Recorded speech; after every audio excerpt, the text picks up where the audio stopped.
daughter dutifully awaiting his return with a hot meal ready on his table. Instead, he found a clear inch of dust and her note of farewell explaining what she had done. From all that I have been able to discover, he never mentioned her name or existence from that time forth. The shock of her desertion may have contributed to his early death, or perhaps he had simply never learned to feed himself. Azkaban had greatly weakened Marvolo, and he did not live to see Morphin return to the cottage. And Merope? She died, didn't she? Wasn't Voldemort brought up in an orphanage?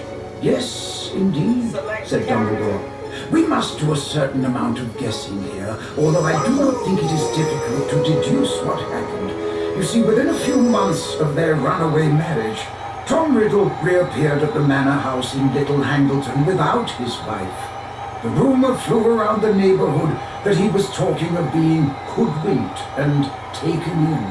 What he meant, I am sure, is that he had been under an enchantment that had now lifted, though I dare say he did not dare use those precise words for fear of being thought insane.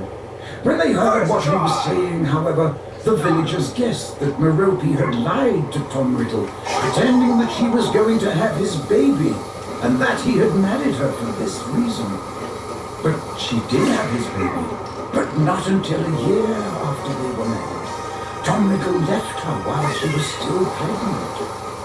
What went wrong? Asked Harry. Why did the love potion stop working?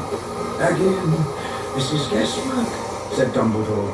But I believe that Merope, who was deeply in love with her husband, could not bear to continue enslaving him by magical means. I believe that she made the choice to stop giving him the potion.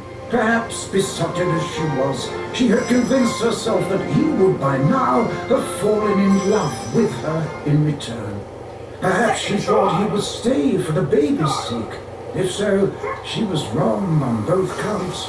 He left her, never saw her again, and never troubled to discover what became of his son. The sky outside was inky black, and the lamps in Dumbledore's office seemed to glow more brightly than before. I think that will do for tonight, Harry, said Dumbledore after a moment or two. Yes, sir, said Harry. He got to his feet, but did not leave. Sir, is it important to know all this about Voldemort's past? Very important, I think, said Dumbledore. And it's got something to do with the prophecy. It has everything to do with the prophecy.